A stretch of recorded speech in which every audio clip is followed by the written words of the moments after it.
स्वः तत्सवितुर्वरेण्यं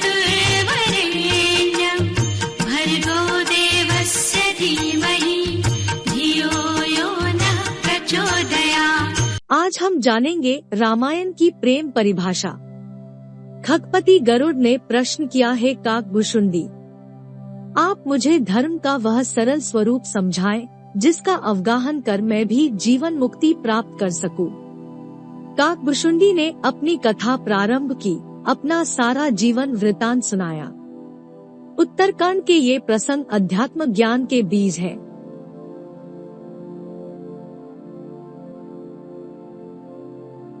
उन्हीं में से एक प्रसंग प्रेम मार्गी भक्ति है। प्रेम को ही जीवन की संपूर्ण साधनाओं का आधार मानते हुए उन्होंने कहा, जाने बिनु न होई प्रतीति, बिनु प्रतीति होई नहीं प्रीति, प्रीति बिना नहीं भक्ति दिधाई, जिमी खगपति जल कै चिकनाई। परमात्मा की महत्ता पर जब तक विचार नहीं किया जाता तब तक ब्रह्मा है, ऐसा विश्वास भी नहीं होता। विश्वास के बिना प्रेम नहीं होता। जब तक प्रेम नहीं तब तक भक्ति में दृढ़ता नहीं आती। ऐसी भक्ति ऐसी ही है जैसे जल के ऊपर तेल फिरता तो है पर मिल नहीं पाता।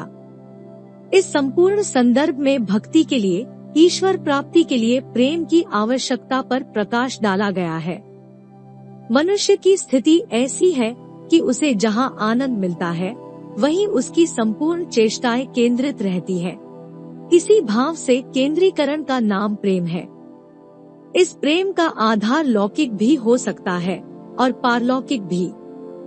एक का नाम आसक्ति है, दूसरे का नाम मुक्ति। मुक्त प्रेम ही परमात्मा की प्राप्ति का सबसे सरल उपाय है।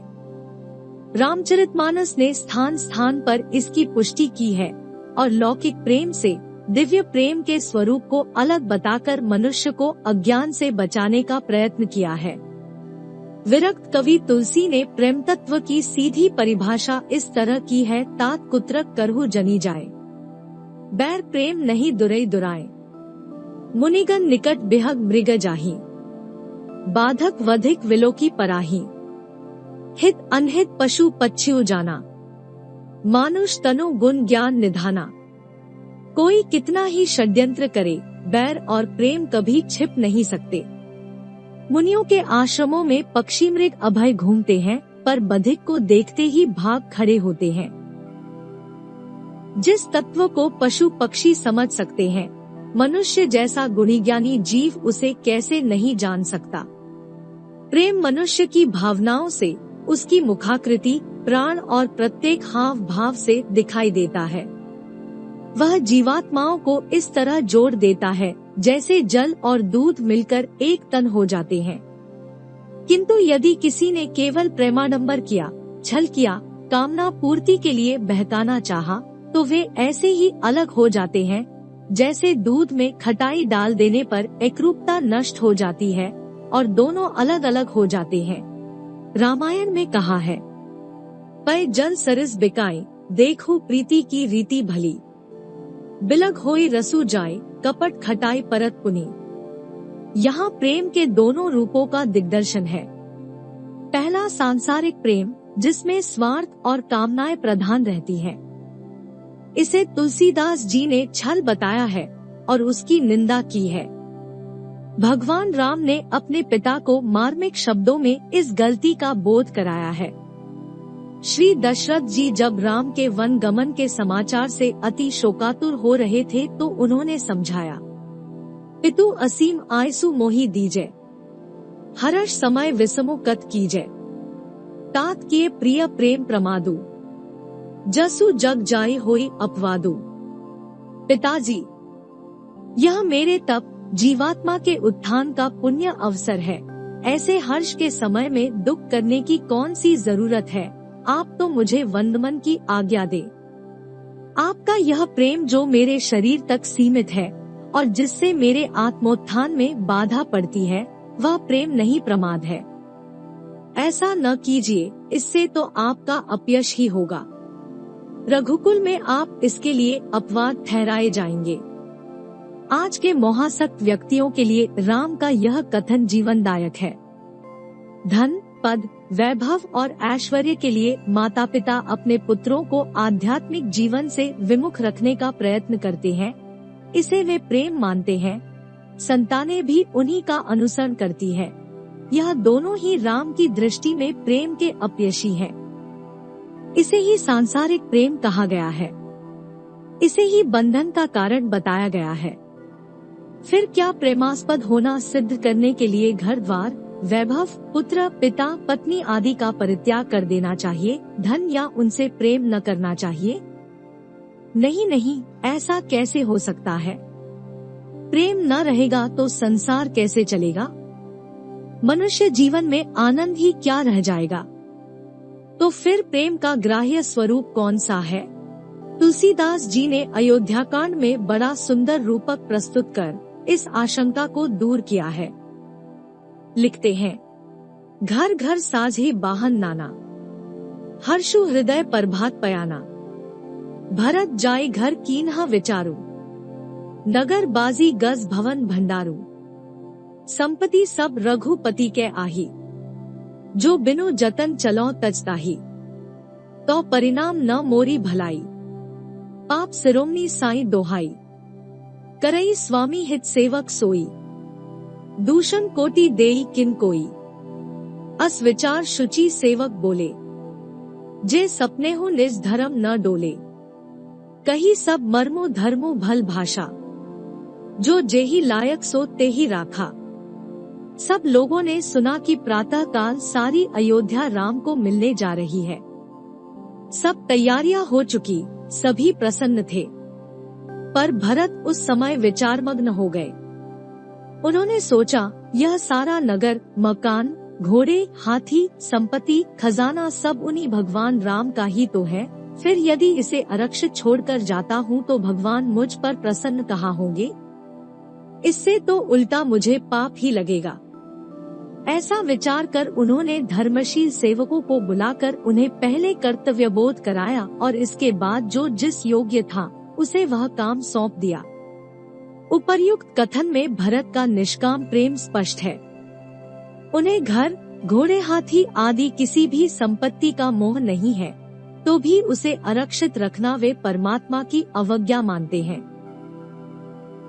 उन्हें राम से प्रेम था, पर उसके साथ ही वे अपना कर्तव्य भी नहीं भूले, अर्थात उस धन संपत्ति को न तो यूं ही छोड़ा और न उसे अयोग्य व्यक्तियों को सौंपा।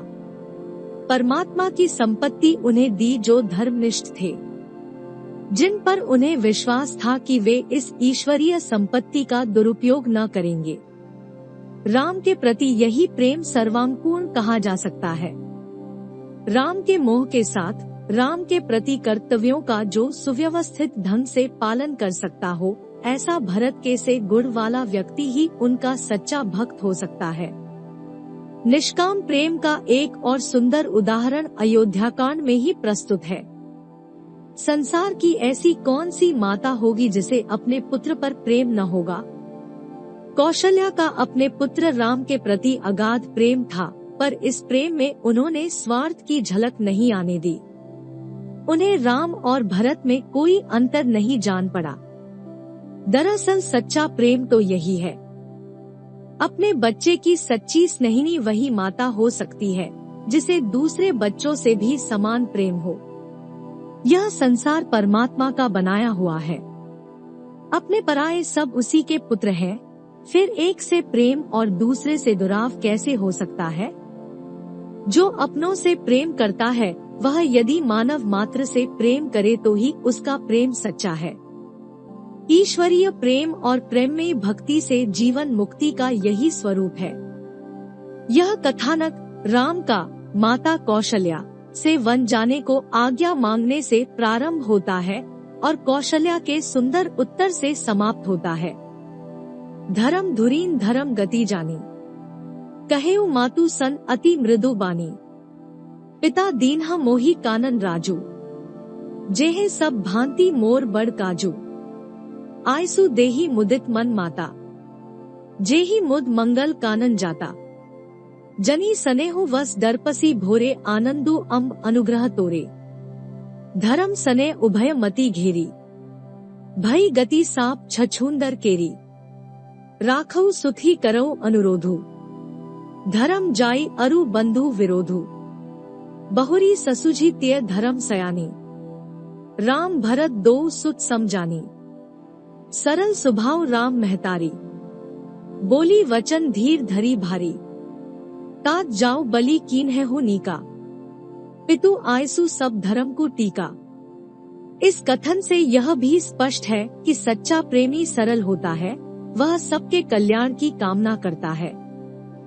धर्म करते हुए अपने पराये की भेदवृत्ति जिसमें न हो वही सच्चा प्रेमी है। इस प्रकार की निष्काम सेवा निस्संदेह लौकिक दृष्टि से काफी कष्टदायक होती है, पर उससे अपने प्रियतम परमात्मा के प्रति आत्मदान का जो सुख मिलता है वह उस कष्ट की अपेक्षा अधिक सुखकर होता है। लौकिक प्रेम में ही आत्मत्याग की इतनी भावना होती है कि उसकी रक्षा के लिए अपने प्राण त्याग तक के लिए तैयार रहते हैं। इसमें प्रेमी को आंतरिक सुख मिलता है। फिर परमात्मा के प्रति यदि अनन्य भाव से आत्मदान किया जाए और उस पथ का अनुसरण करते हुए आपदाएं आए तो उनसे संतोष क्यों न होगा। तुलसीदास जी कहते हैं, जल्दू जन्म भरी सुरती बिसारो, जाचत जल पवी पाहन डारो, चात को रटनी घटे घटी जाई, बढ़े प्रेम सब भांति भलाई, कंतहिन बान चढ़ी जिमी दाहे, तिमी प्रियतम पद प्रेम निबाहे। चातक जन्म भर स्वाति नक्षत्र की आशा में प्यासा बना रहता है। स्वाति नक्षत्र में 2 बूंद जल की आकांक्षा से वह ऊपर की ओर चोंच फैलाता है, पर बादल ऊपर से ओले बरसाते हैं। चातक को कष्ट होता है, पर वह अपने नियम से विमुख नहीं होता। सोना जिस प्रकार अग्नि में चढ़कर खरा होता है, उसी प्रकार अपने प्रियतम के लिए कर्तव्य पालन की उच्चतम कसौटी में खरा उतरकर सच्चा प्रेमी कहलाने का सौभाग्य मिलता है। प्रेमादर्श युक्त मैत्रीपूर्ण सद्विचार प्राणी मात्र के व्यक्तित्व निर्माणक सूत्र है।